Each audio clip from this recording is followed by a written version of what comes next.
But that all changed with 9/11, and we were definitely as equal to active duty units as far as deployments go, and had the very same missions and the very same expectations and the very same train ups. So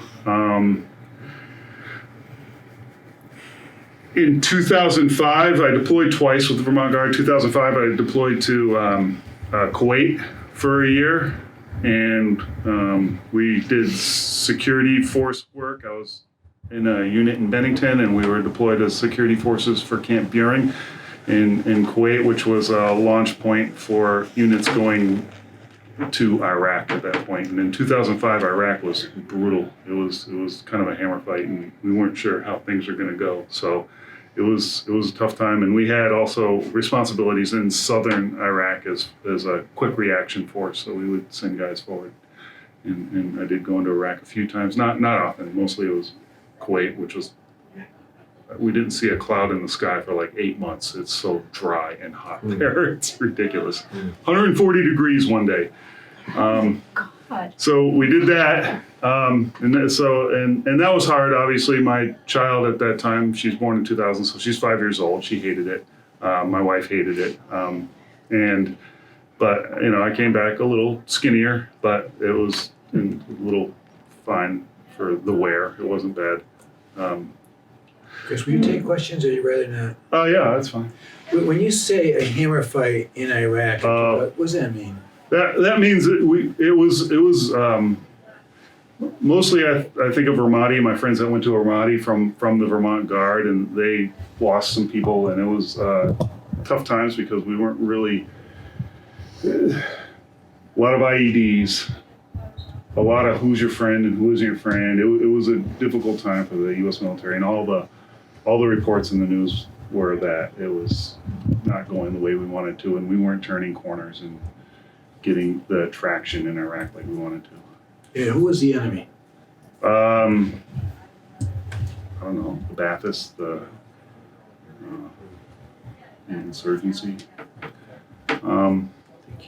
Yeah, so anyway, 2010 was my second deployment, and I was a lieutenant in the Kuwait deployment. In 2010, I was a captain. This is a captain bars, for those of you that don't know. That's after you become a lieutenant. It's a second lieutenant, first lieutenant, then a captain. I led. Chris, you said you went through a lot of who's your friend, who's not. Yes. That's the part that probably baffles me the most. And Yeah. I wondered if you might touch on that a little bit more. I was in Kuwait. I mean, my buddies that were in Iraq, it's hard to Bring my water. identify who was on your side and who isn't. And we actually had some of that in Afghanistan. We called it blue on blue, where the people, the Afghan army people that we were working with would get coerced somehow by the insurgency or whoever, and then would blow themselves up and suddenly like, oh, I thought we were working with these Afghan army national policemen or whatever, and then they come in our base and blow themselves up. So it makes it, then the trust, it's like, my goal here is to, build this government and army and democracy in this country, but then the people that I'm working with are blowing us up too. So that makes it very difficult. But anyway, back to my deployment. I was a captain. I was a commander of to Afghanistan. I was a commander of 100 soldiers, and we were stationed in Kabul, which is the capital of Afghanistan. I'll show you a map in a few minutes. We were a logistics unit. Like I said, I transitioned to logistics after a point. We mostly did convoy operations. 60 of my 100 troopies were in my convoy platoon, my truck platoon. And then I had a few people that were ammo distribution, a few people that were supply, ran a warehouse, a few people that did water purification. So we had a bunch of jobs, but like I said, mostly we were on convoy, moving people and things through Afghanistan.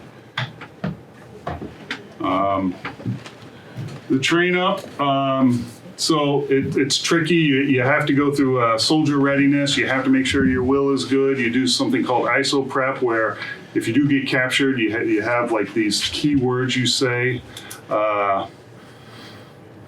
You got to go through the medical. You have to have deployable teeth, for example. You can't expect to get a new crown in Kabul or, in Afghanistan. There's some basic, medical services that can happen. But if you are like diabetic or people found out they had Crohn's disease, or, so those kind of things become a showstopper, and maybe you're not going to deploy because we can't take that on overseas. And we did. We took some things on, and it's going to happen regardless.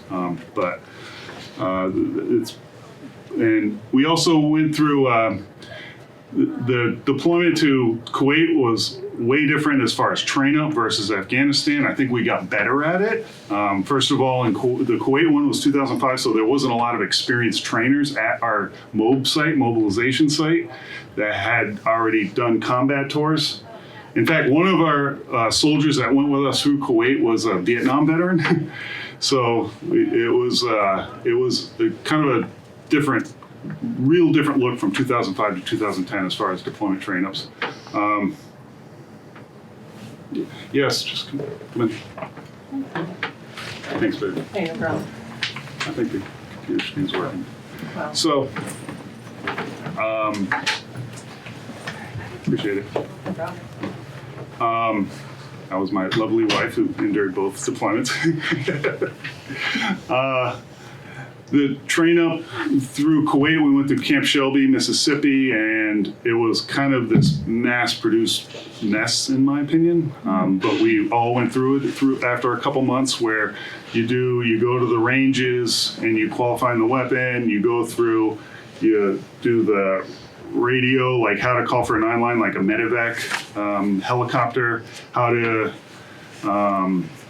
first aid, how to evacuate somebody from a injured person from a vehicle. So there's some basic Army skills that we reviewed. Some of the stuff we actually learned in basic training, but we all had to go through the same basic skills test to make sure we all had baseline knowledge of what we were supposed to do. And then you do some combined stuff. They just started talking about IEDs in Kuwait, so at Camp Shelby we practiced responding to IEDs, improvised explosive devices, where they would make this computer and fill it full of some sort of explosive, and then have some sort of remote system where as you were driving by it will blow up. So we practice responding to those type of things. For example, one of the key things is identification of improvised explosive devices. Like, does that ground look freshly brushed over? Is the vehicle clean and there's no people in it, and the springs are way down because it's weighted with explosives? So you start thinking about the tells of what IED could look like, which frankly is hard, because when you get over there, it's such a mess. You don't even know. All the springs stink on the cars because they're way old. They are generally about cleaning their cars. So the real tell was if they had families in it, you're nah, it's probably not gonna. So. And I'll show you more pictures as we go forward. So anyway, train up. We went to Indiana for our train up for Afghanistan, and we also went to do a kind of a realistic train up down at JRTC, Joint Readiness Training Center down at Fort Polk, Louisiana. We actually did 2 that year down there, which is quite an event. Here's our training in Fort Polk, and you can see we're doing just forklift training out of the back of I think that's a C-1, say, Air Force? C-5? C-130. C-130, yeah, that's, with the propellers, yep. The Air Force was fussy with us because they didn't want us banging their stuff, so I think mostly they did the driving of the forklift, which is fine. But it's good training, good practice, and then you start talking about what the load should be and how they should be weighted, and what you need to get transported to wherever, and how they're going to drop. Are they going to do an airdrop or air land? This is at JRTC down in Louisiana. Like I said, that was part of our train up. These things here are to prevent radio-controlled IEDs from blowing up near you as you drive by them. They're jammers. I'm sorry, that white thing? Yeah, the white thing there, that's- right? that's And the- you kind of, each vehicle has one, and you create this little bubble. Mm-hmm. Yeah, it's pretty intense. We have contractors that do that overseas, and they will update based on whatever frequencies they're hearing about that are being used by the cell phones that are being used as the detonators. Exactly.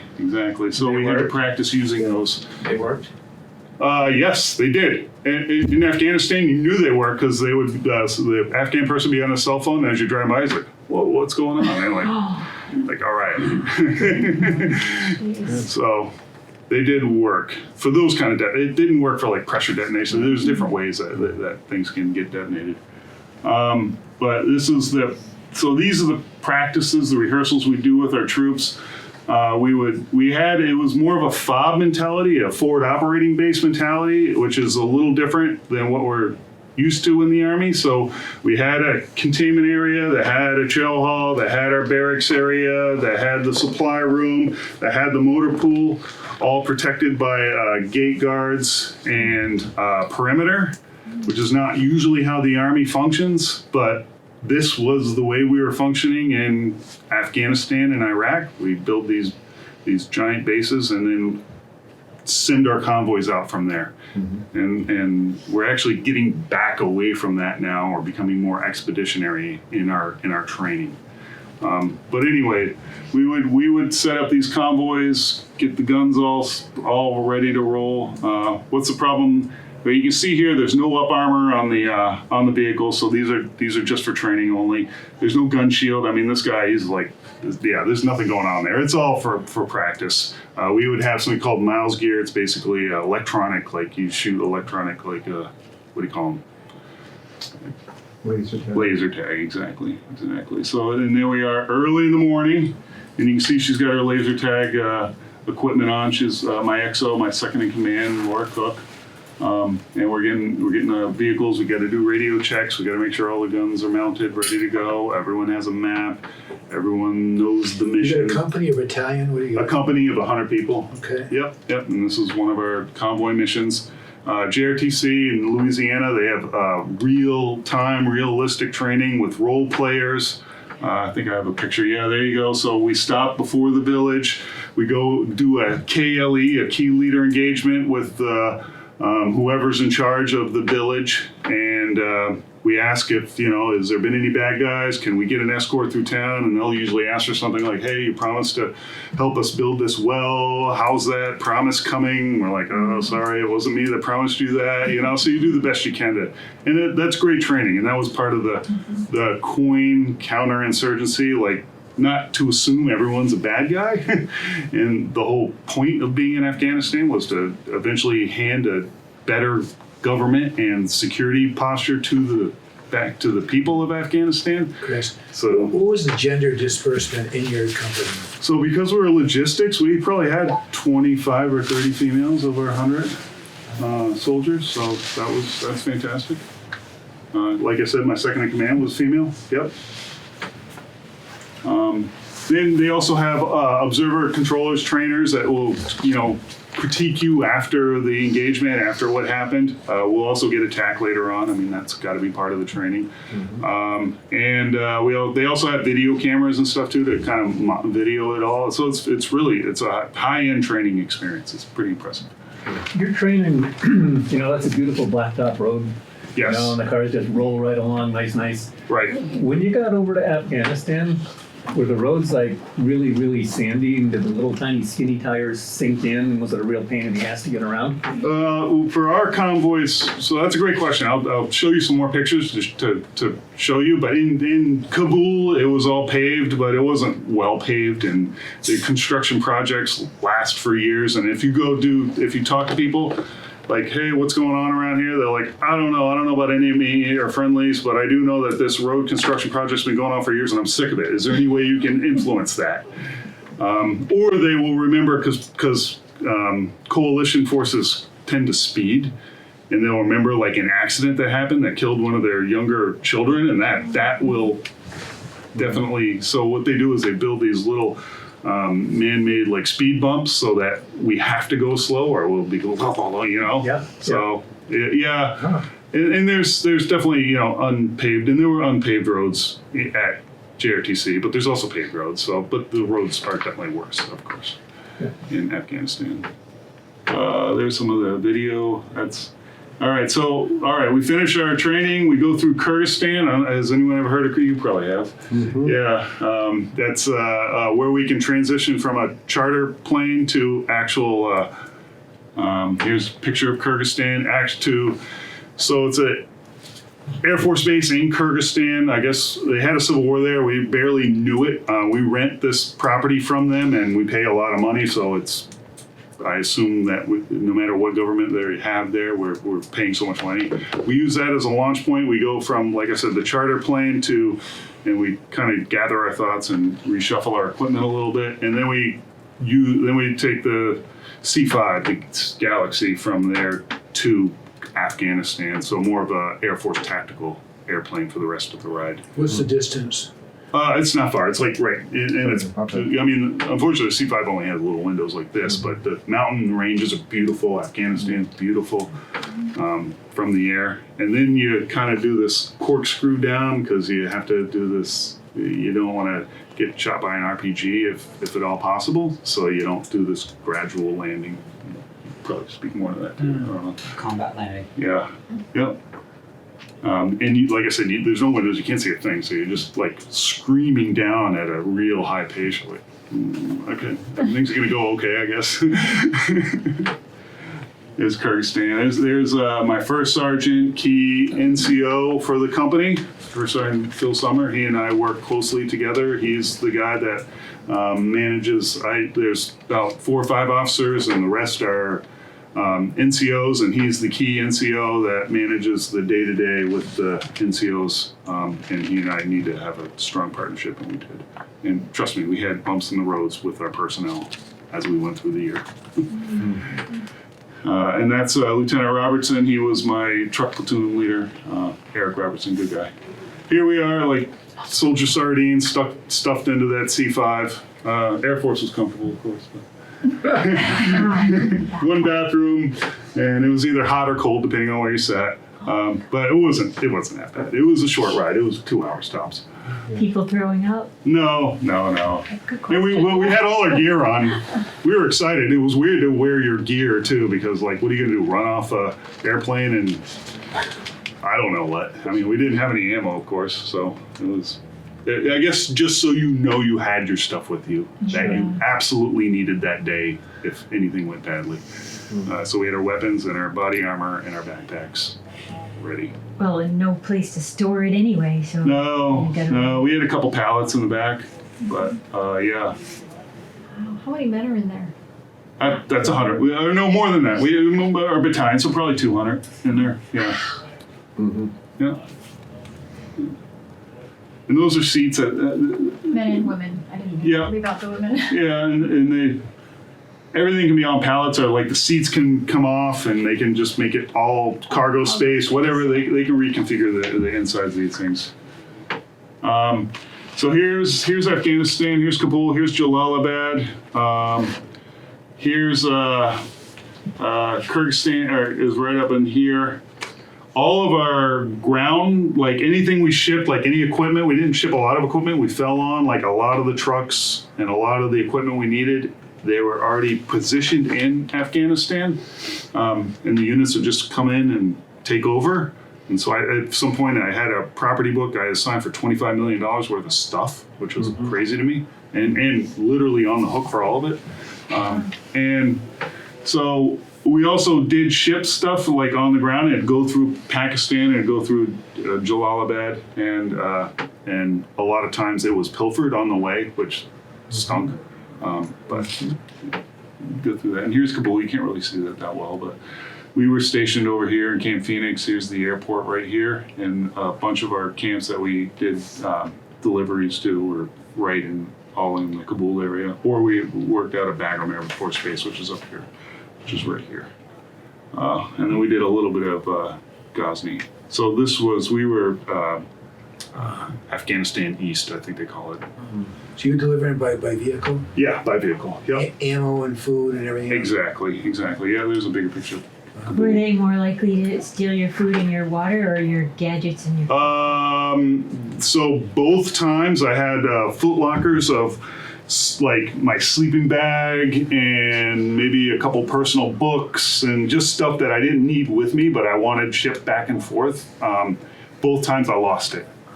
And the second time I was like, some guys were like mailing everything home and it was kind of expensive. And I was like, no, they're not going to hit me twice. And they hit me twice. And it's fine. You get all that back. It's just a pain in the butt. You got to fill the paperwork out and do something called a flipple or some sort of expense sheet. It's just a hassle. Kids? I Thieves? Yeah, they were pretty creative. Like they would cut holes in the bottom of Connex boxes, or take the hinges off, or there were different ways that they could get into the. And then Jalalabad, like I showed you, we had Athie's was there. It's like food and. Like they had a green beans coffee, it's like a Starbucks, and they didn't have milk for like 3 weeks because it kept getting diverted in Jalalabad for some reason. So you'd have coffee without milk. I mean, it's a small thing, but those are the kind of things that just get hung up. I think, the English had their time in Afghanistan, and I think they wanted to build a railroad, but the Afghanistan people were so used to people running through from, Alexander the Great to the Romans, everybody else, they're like, no railroad, because we don't want it to be easy for people to get around. So all the ground transportation in Afghanistan is difficult. They had one ring road, and we had, what I'm talking about. And then they have one ring route with helicopters that we could jump on if we had to really move around ourselves. But for the most part, it was ground transportation for most everything. So, and that's just history, and it's a poor country, so they don't put a lot of money into their infrastructure, obviously. Here is Lieutenant Robertson. This is me promoting Private Bugbee. We're just about to get ready for mission. And here's the, my wife brought this. If I'll take a couple minutes and I can put it on a big screen. I think that'll be better for everybody. Yeah. Sure.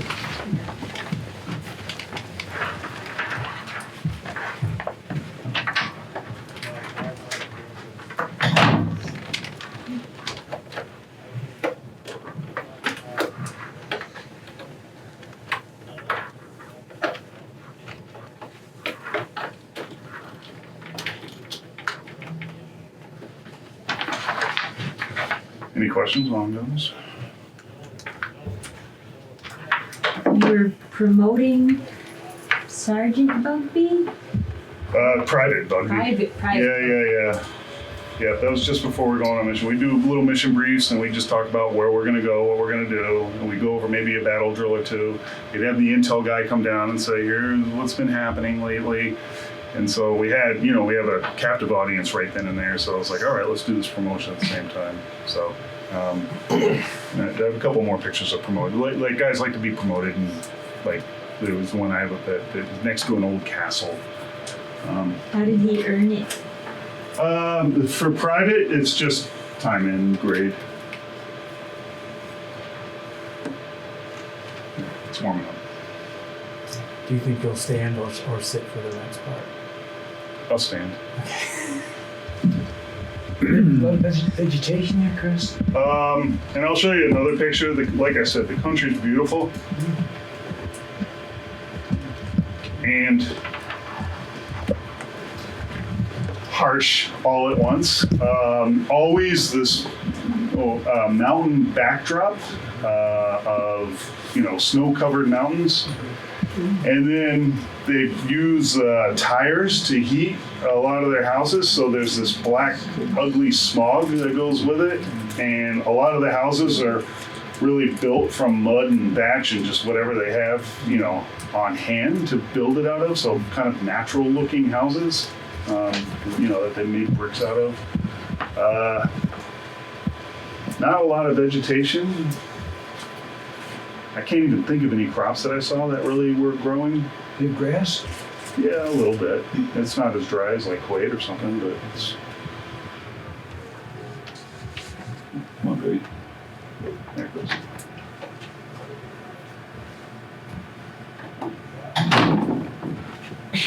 Your people stayed with you for your entire tour, Chris? We had a couple people had to leave early. There was one guy, we went to the range. It's not bad.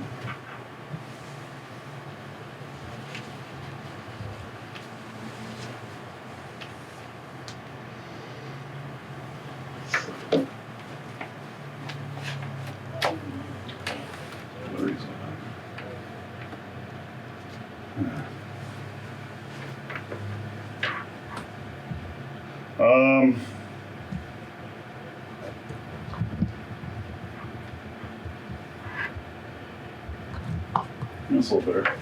Yeah, that's great. All right, That's great. good. Chris. Nice. That's Bugby right there. Oh, stand. These kids are all Vermonters? These men are all Vermonters? Yes. We had some people come from other states. Some people, when we have a deployment, interstate transfer. So, thanks. So we had a few people, and we also had some people that were on inactive reserve. Like you can still owe time for your Army obligation, but you've gone to inactive status. And now we have a combat tour that we need extra people on, so we'll call them up. We had about 4 or 5 people that were from California, and our radio guy, Chavez, he was from California. He had gotten out, but then he got back in, and so mostly Vermonters, yes. So to your question, one guy had a shoulder problem and he went back on R&R and he got it evaluated and they're like, you can't go back, and he had his shoulder redone. We went to the range once just to re-qualify with our weapons and also practice escalation of force. So let's say, we're a convoy type unit, and we have a bad guy approaching our convoy to try to blow us up or shoot us or whatever. What is our escalation of force? What do our gunners do to deter that person from continue to coming forward? So, you first you yell and you say, no, and then it might get more intense. So you use a laser, like we have some intense laser pointers, or we have a flare gun, or we have a siren or some sort of noisemaker, and then you start shooting the M4, and then you transition over to cruiser of a M240 or some other 50 caliber, some other heavier weapon. And so we're practicing transitioning from the M4 to the 240. As he was dropping down with his M4, he shot into the back of the gun shield. The bullet ricocheted, hit him right here in the thigh. Yeah, and so we had to take him out. We had to medevac him, and the bullet, it was so deep into his muscle. He came back for a little while. He was kind of hobbling around, and he had already been evaluated down at Land School in Germany, wherever they do the medevacs, and they didn't dig in because they didn't want to dig the bullet out. It was going to mess with so much muscle. So they evacuated him just because it just wasn't working with that bullet still in him.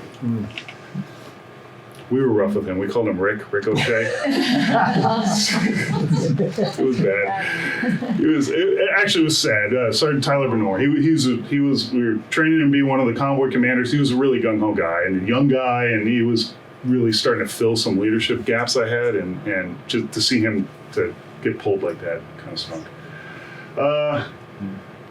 Back to JRTC, you can see these are more up-armored. You can see we still have the jammer systems here. This is a tow bar, and you can see the quick release. We have a ratchet strap set there. So really, if you get into a bind, what you want to do is try to get out of it. You want to shoot to keep them from continuing to shoot at you, and then you want to pull any vehicles. So if this vehicle went dead, you drop it, you hook it onto the hitch in the back, and extract from the situation pretty quickly. So you want to drag all your vehicles and all your people out of the situation. So you practice that, and you build your equipment to support that. If you get to a point where you know you're not gonna get it out, are you supposed to destroy the vehicle? Yeah, we never got to that point, fortunately. We didn't really have like white phosphorus or anything. I guess we could shoot it up with a 50 cal, but we're just not built to, and we're really not supposed to leave vehicles behind too. And that became a pretty tricky situation for who was the guy from the Phoenix Cardinals? Yeah, and they got hung up in Tillman. Yeah. They got hung up in Corancall Valley because headquarters wouldn't let them leave a vehicle behind, and then he got shot. So, yeah. Try not to. And then if we do, then I guess the effort is to go back and get it. How much do one of those vehicles cost, Chris? These are Humvees, so when you talk about roads, these are smaller. I don't know, 50, 60 grand. These are older. These are up armored. They're very flat on the bottom, so if something happens underneath, they kind of absorb all the energy. So they're not great, but because we're in a city in Kabul, and we were in pretty high traffic areas and it was pretty crowded, our bigger vehicles were kind of a liability. So we used a lot these most of the time just going through the city. If we went out in the country like to Bagram and Ghazni, we'd use our bigger vehicles, or if there's an increased threat, we would use the bigger vehicles. But we use the Humvees quite a bit. You can see this is something we fashioned. One of the TTPs of the enemy in Iraq anyway was to put like wire that you can't see across the road to kind of mess with the gunner as you're going by. So this piece of metal was put there to kind of help prevent that. I thought it was a little overkill personally. You can see this, they just have a strap, which is a little less intrusive than the actual tow bar in the front. And then you can see the jamming systems here. Who's TTP? Techniques and tactics and procedures, sorry. Sure. Thanks. Stop me anytime I throw that stuff around. This is where I lived. I was in this barracks here. It's kind of Legoland, a little Connex box, but it was my own little room. You can see it has air conditioning, and I mean, you could hear everything. We had I think I have a picture of it. Oh, this is from the balcony of that Legoland, and this is back to what you were talking about. You can see it's kind of beautiful in the background, but then there's a kind of a haze right here, and there was a lot of contractors in this area. I think this was kind of the medical area here. We had a mental health guy on camp. We had a dental guy on camp. We had plenty of medical guys. About how many people lived in that compound? So this is Camp Phoenix, and I would say 3,000 or 4,000. It wasn't huge. Like Bagram's like 20,000. It's like bigger than Brattleboro. It was, and I hated going there. It was always a traffic jam. It's just everything's crowded and ridiculous. This is like our little home here. So, I guess you get used to where you are. So here's the Chinook, and it was just rattle everything. They're so loud, and they took forever. And this was part of that ring route I was talking about before, where if you needed to get from Camp Phoenix to Bagram without jumping on one of our convoys, you would try to catch a ride on the Chinook. Here's my company. This is in front of the Chow Hall in Camp Phoenix. These are all 100 of us. I'm right here. First sergeant's right here. My lieutenants are right here. The NCOs of platoon sergeants are right there. And then here's the rest of the. What was the youngest kid you had? We had like 18, maybe 19 or 20. Yeah. There was a re-enlistment bonus at the time, and a lot of guys, we all lost weight. As a company, we lost like over 1,000 pounds. all together. It's just being active and eating 3 squares a day. And we actually, there was a beautiful gym, there was a running track. So we encourage people to like, okay, you haven't passed your PT test or your physical training test in a while. This is a good time. You know, we have a captive audience. We have the resources and the means, and there's a re-enlistment bonus. So we did a good job trying to move people into promotion or re-enlistment or whatever else. How old was your oldest guy?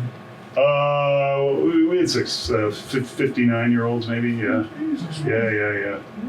Yeah. Maybe 55, yeah. Yeah. You say R&R, Chris? Did you go to? Everybody get an R&R during your tour? Yeah, so you get 15 days of leave now, and that is when you land. Like, so you fly. It's a little painful, but you catch that helicopter from Camp Phoenix to Bagram. From Bagram, you go to Kuwait, and from Kuwait you go to Ali Al Salim, and then Ali Al Salim you go to Kuwait International Airport, and you catch the charter flight which leaves daily and flies directly to Atlanta. And then from Atlanta, you catch your own little plane to Hartford would be mine. And then once I got to Hartford, the next day was the beginning of my first of my 15 days, which was good because you don't know at what point you're going to get hung up because of sandstorm or anything along the way that will slow your process down.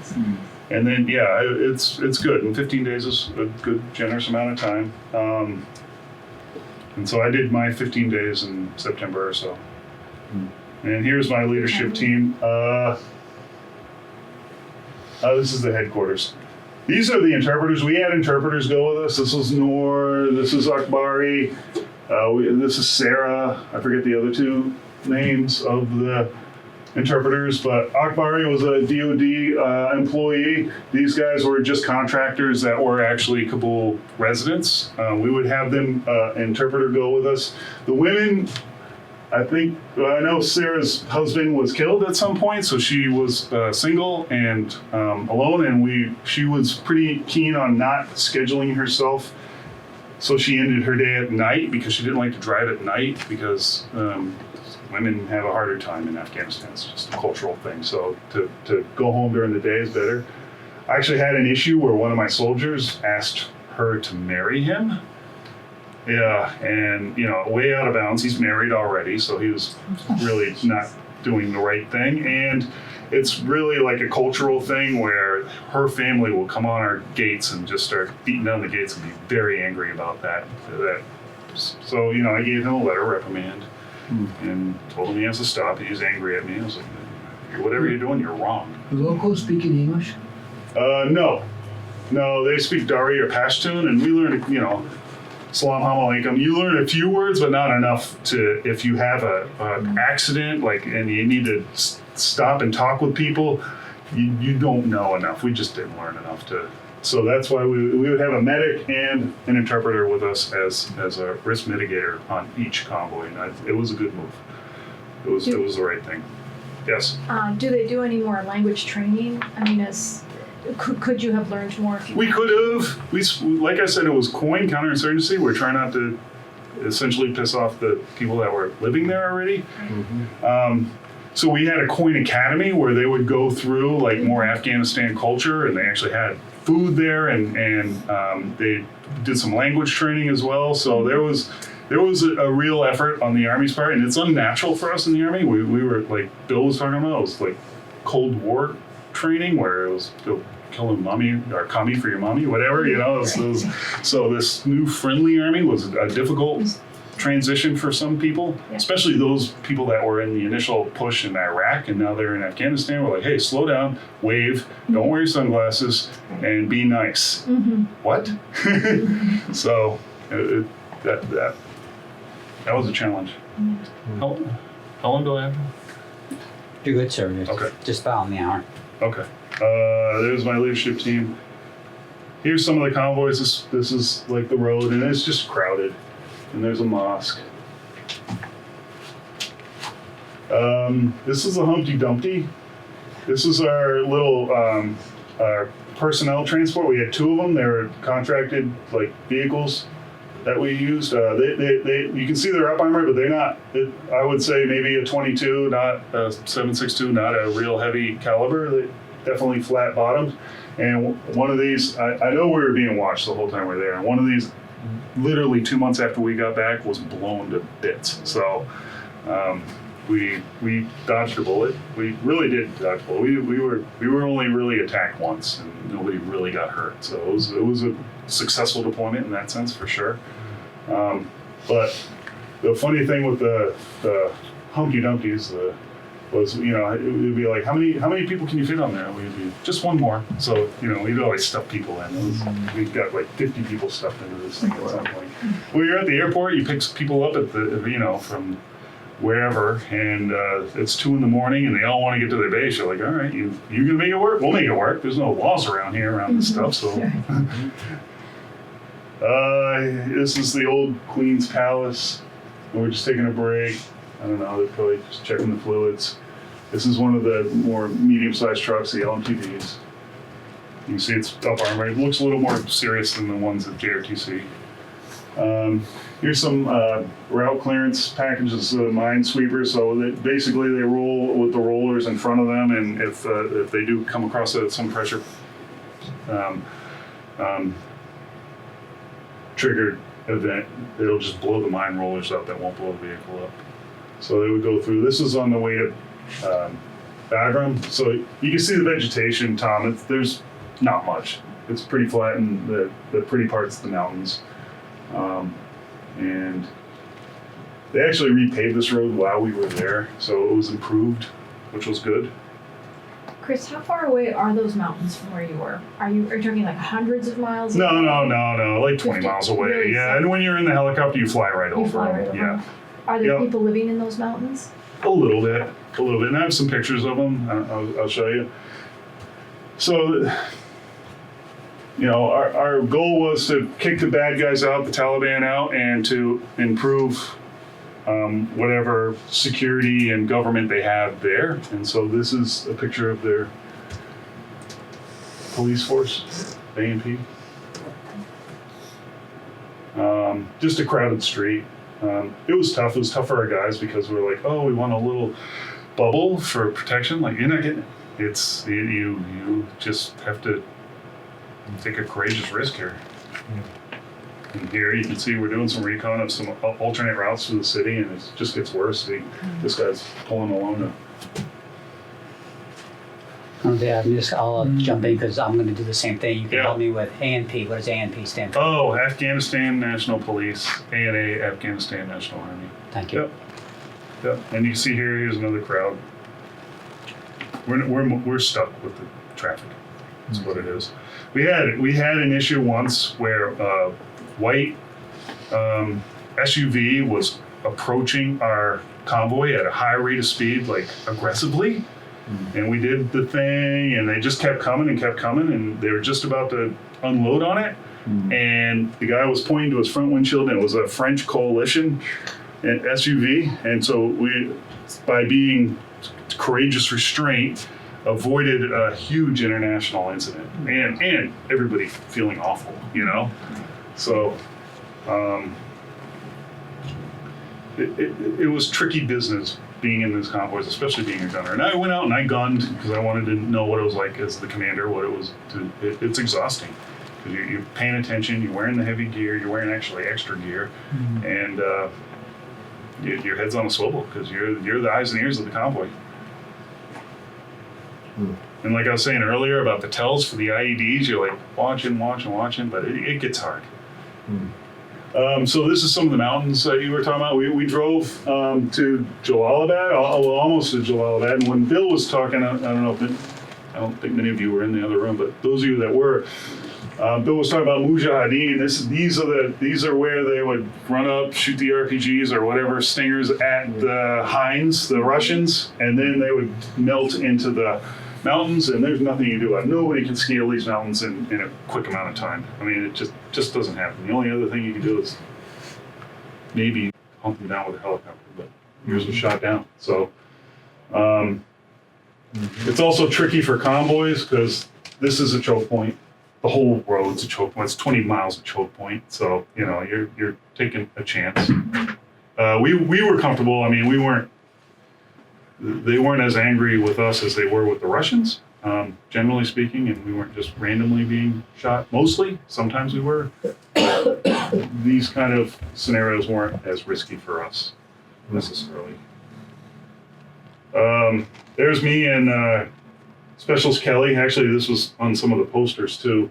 I was a gunner for this particular recon, and you wear the shoulder guards. I also have a M9 pistol right there on my body armor. And the body armor, if you don't know, it's Kevlar, and then there's plates. There's Kevlar plates that you put inside the front and the back. And then if you're a gunner, you also wear something to cover your crotch area and your shoulders, and a little bit of a neck. So your main torso with the helmet is pretty protected. It's the extremities, so that's why we have a lot of Afghanistan and Iraq casualties that have, you know, the extremity issues or concussion issues or face hurt, because we improved the body armor since like Vietnam. We're pretty fussy about like he's not wearing, you know, we're on break, so he took his gloves off, but we were pretty fussy about eye protection and gloves, because you don't know, you got to get out of that vehicle and you have to recover another vehicle and it's super hot and you don't want to be farting around trying to find your gloves in the moment, you know. And I had a hard time with that, like back to first sergeant and soldier issues. I had a hard time with these guys doing the right thing and wearing all their gear on mission. So there was a point where, like, I was going on a lot of missions. I went on 55 of the 550 missions we went on. And I was like fussing at sergeants. I was like, why am I doing this? I have platoon sergeants, platoon leaders. There's middle management here that needs to do their job. So my new rule was, if I caught a soldier without their proper PPE on, protective equipment on, their chain of command would wear that the next day in cantonment. Like, so, because it's the chain of command's issue. It shouldn't be my issue. And so that actually went a long way to straightening things out. So yeah, you kind of have to be creative with your leadership around that. You just can't be knocking every mole on the top of the head. We had another issue with drinking. There's a general order number 1 where you're not allowed to drink overseas, especially in a Muslim country, which makes total sense. You don't want people hungover doing convoy missions. It's dangerous to the whole team. So I had a few incidents because we had contractors, we had coalition, the French, like I think they serve wine in their MREs. I don't know. So, you know, there's more freedom around booze in certain parts. And in Afghanistan, it wasn't as strict as like Saudi Arabia, but they're still kind of strict. And our general order number 1 was no porn, no booze, no going into mosques. So, you know, those kind of cultural respect things, and we violated that a couple times. Some of my guys found some booze and got drunk, and it was awful. I had this little cell phone, and I'd hear it go off at 1 in the morning. You're like, oh crap, this is a problem. So you go down, and they'd be like, I'd go to the TMC, the medical center, and they'd be like, can we take a blood sample? And because we want to check for blood alcohol, and they would like, well, almost for their safety, because they just go so nuts with it. So I don't know where I was going with that, but we did take some rank while we were there, just to make a point that the drinking was not okay. And also, the creative leadership. And also had a problem because sometimes they'd be out like in a pagoda in Camp Phoenix drinking in public, and like, where's the NCOs?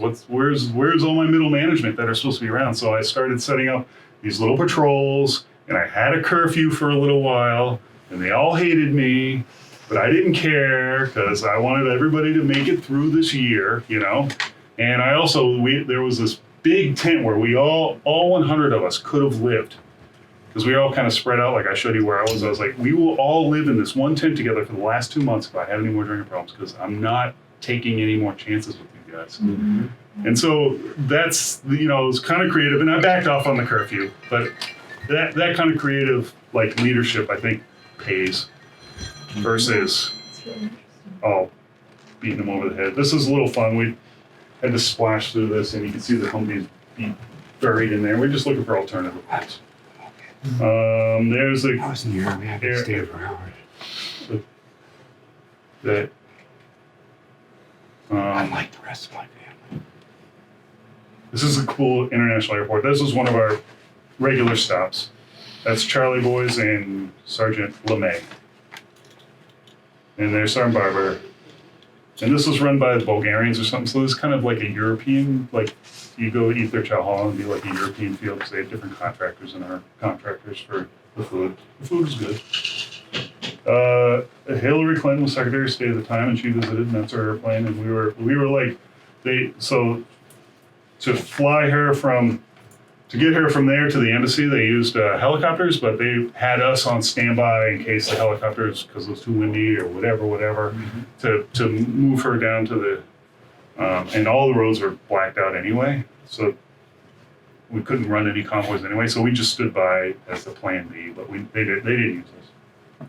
Could you explain what blacked out what's mean? Yeah, military convoys are not allowed on those roads for that particular time. Like Hamid Karzai was the president then, and he would plan some movement, and they wouldn't let any of us roll at any time. Like literally for 24 hours or 48 hours, we couldn't do convoys. Was that the place where she was shot at? No, she wasn't shot here. There's Spooner.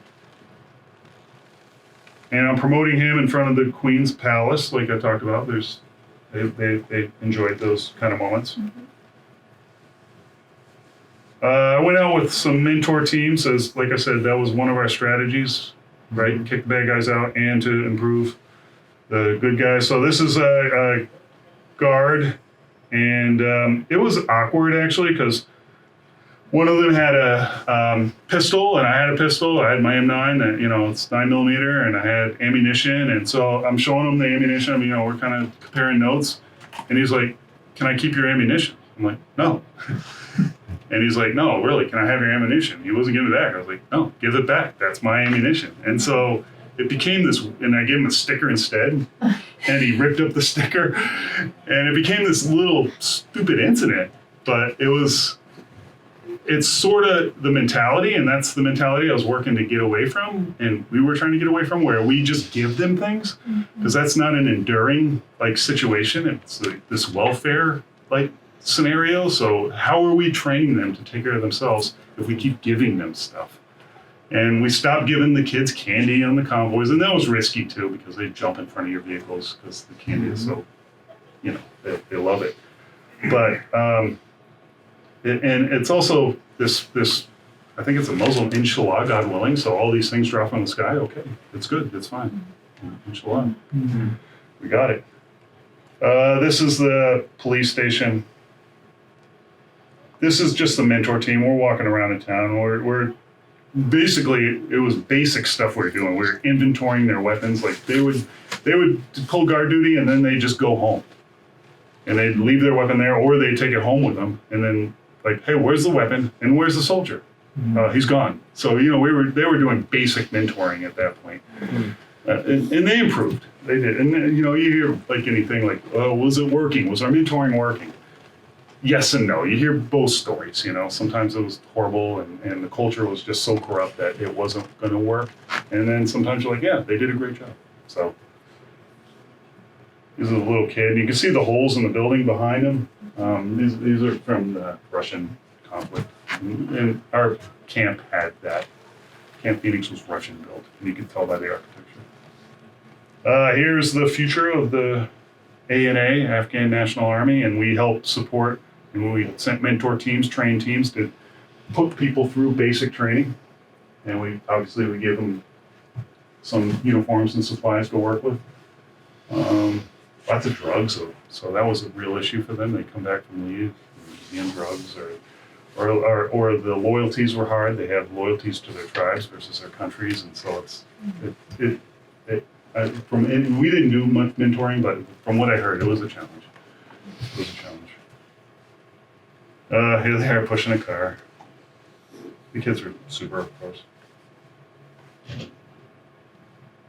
They're dumping stuff in them. There they are. That looks like that video from Bill where they build right up the side of the hills. There's a kid, as you were driving by, and from Bagram to Kabul, they would start shoveling in dirt into the pothole, and they'd want like you to throw them an MRE or something. That was and then they, after you left, you'd look around, they'd start digging it out again. Little con artist. Yeah, little entrepreneurs, I guess. Trolls on. Yeah. As a So- kid, we gave a water bottle and MRE too. He was very happy with himself. So Chris, this was a few years ago Yeah. that you were there. So what are we doing now with Afghanistan? Do you know, like, are we still doing mentoring We programs? or when I was there, it was about 120,000 people there. Yeah, we're really. Yeah, we're about 2,000, 3,000. Yeah. Yeah. Yeah, right. Yeah. And were the That's mentoring totally programs? Did they work? Are they? I mean, in terms of Oh, long term, right. you know, like, are Have there things improved are there? things improved there? Have those people that you trained, or they? Right. Do you know? And I mean, the do you have any- elections they had. Yeah. Yeah, that was one of my sister battalions' real goal was to get their area to have a good, clean election. And I think they were successful, but it was a lot of effort on their part. Mhm. So I don't know. Sorry, I haven't yeah. been back. Yeah. I don't want to go Right. back. There's a kid. So the kids would get aggressive, and we'd just shoo them away. We'd use the interpreters to help shoo them away because if we were like kicking a Afghan kid that doesn't brief well, Yeah, that's not really nice. and it's not something we want to do. So having the interpreters shoo them away was the best thing because otherwise they would get aggressive and start jumping into your vehicle looking for candy or whatever else. So they're like, whoa, boundaries, buddy, boundaries. Here's a female. She was selling scars, pashmina scars. So I bought some from her. It was unusual to see females in this role, but I think it was probably tough living. Here's some kids having some fun. That's me and Sergeant Ferrara. We're having lunch. And there's the meal. There's no silverware, little goat meat, and some raisins or dates, some rice. And then you take the bread and you just grab it and use that and that's how you eat it. And you have a Coke with it. It's good. It was good. Decent eats. There's some different transport. Like all this stuff is on the back of the bike. It's third world. It's tough living. Everyone's just trying to get by. And this is Kabul, where it's probably better off than most of the rest of the country. The big marriage, they all go into 10 years of debt to have a grand weekend marriage and invite all the family and have a big thing of it. It was pretty funny. Akbari, one of the interpreters, like I said, his son got married in Kabul, so he took off for a couple days and went to it and said it was fantastic, had a great time and real memorable. So they take the wedding ceremonies very seriously in that part of the world. A couple videos you won't be able to see. There's my TWIPs, the water purification team. They were stationed in Belarus where the contracting water fell through, and so we actually had a water purification piece of equipment, and these guys ran it for 3 months. They did a great job, purified 100,000 gallons of water. Made that camp water, so that was pretty cool. We climbed a mountain just for fun. We had climbed before 8 o'clock in the morning because it was where the ranges are, and they wanted to fire up the ranges. So that's me and Cook and Maxim. And I have less gray hair, and I do look skinnier. Did you have rock climbing equipment? No. It was like one test quit or something. It was Oh. just more of a recreational climb. Yeah. So that's the slides. 10 years later, it's been 10 years. It's kind of weird to think about. Your deployment's over. It's been done for 10 years. I don't know. The Army's changed, like I said. We've gone more expeditionary, less coin, less fob mentality. Can you explain what you mean by expeditionary? That we jump in a tent and we go forward and we attack Iran or Russia or whoever we're going to do. It's more like World War II, I guess. Yeah. Can I clarify something on that? Yeah, sure. Yeah. The Marines are an expeditionary force. The Army's usually been an occupation force. Even though they both have fought wars, but expeditionary, as he explained, that's what it does. It got some leaves, boom. Yeah, it's more of a mobile, It's not a movement type event. It's not a go in and stay macro there. concept. Macro concept. It's a big Right. overall philosophy of the whole. It is. And a lot of the Army generals and people, long-time Army people think that we lost some of our sharpness by getting into this fob kind of forward operating Same thing base as Vietnam. mentality. You go into a village, Yeah. expeditionary into a village, and then when it's cleared, you pull out. You don't Yeah. hold it. The Yeah. whole idea is to hold on to something once you've got there, but we don't do that. Yep. Yeah, my wife was pregnant. Now the girls are 9 years old. I can't. 10 years have gone by. What's happened to Afghanistan? That's a great question. I can't speak to that convincingly. I don't know. Probably a little better off. I guess your question is, was it worth the effort? It's a big Where's the question. Taliban now compared to what it was 10 years ago? Right. Any notion? Right. No. I think we're talking with them a little more now than we were 10 years ago. We are talking with them Yeah. to try to negotiate peace. Yeah. I think the initial effort kind of fell through, but I don't think it's over. So it's good, I guess. Remember that soccer field where they stoned a woman to death or whatever? We drove by that soccer field all the time. So that was weird. And it's like, okay, then this is sort of worth the effort because that wasn't cool. Was the Taliban the main enemy? Were there other enemies up there in Afghanistan? Yeah, the Pakistanis would come over, which was weird because we're friends with them. So there was some Haqqani, like criminal type network folks that would make our lives hard over there. There's a whole power grab in Afghanistan. And How about ISIS or Al Qaeda? Are they up in Yeah, we didn't have much of that. No, we didn't talk about them at all. Were the Russians gone? Yes, completely. Yeah. Yep. We would go to the bazaars and they had like all the old medals and some memorabilia. But yeah, they were gone. And like I said, it's the architecture and you could see Your influence. or old tanks like dead in a field that were old T-55s. Yep. Yeah, you could see the legacy. The remnants. Yeah, the remnants, but nothing was there. Huh. Yeah. Russia went broke because of that. Yeah. You would think we would have learned a little bit from that ourselves. Any Russian kids? I think that's my time, Chief. I don't want to cut into your time. Do you mind if I put the CD? Yeah, well, let me set my